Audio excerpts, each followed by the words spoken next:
ఇక్కడున్న ఈ ఆకు రౌడీని అడుగుతా, ఆకు రౌడీ ఎమ్మెల్యేని అడుగుతున్నా, నేను నీ కులం అయితే నీకు నోరు అలుసా? నీకు మేము కాపు కాపు అని చెప్పి బూతులు తిడతావా? నువ్వు ఏమనుకోలేదు, బలుపు అనుకోవాలా? ఏమనుకోవాలి?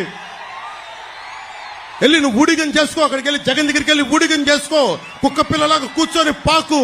మమ్మల్ని మాట్లాడకు, జాగ్రత్త.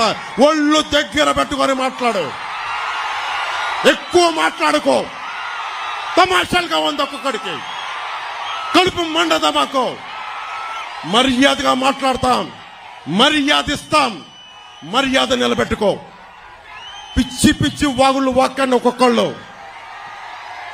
మా కసులు లేక కాదు, ప్రజాస్వామ్య విధానాన్ని గౌరవిస్తాం. దాన్ని దృష్టిలో పెట్టుకొని మాట్లాడండి. ఒళ్ళు నోరు ఇష్టం వచ్చినట్టుగా పడేయకండి. చెప్తున్నా, 25 సంవత్సరాలు నా జీవితాన్ని రాజకీయాలకి పెడతా ఉన్నాను. ఆంధ్రప్రదేశ్ బాగుండాలి, దేశం బాగుండాలి, తెలుగు ప్రజల ఐక్యత బాగుండాలి. మీరు మాతో గొడవ పెట్టుకోవడం అంటే నీ బిడ్డలతో సహా 25 సంవత్సరాలు నేను చచ్చే వరకు నాతో గొడవ పెట్టుకోవడం గుర్తుపెట్టుకో.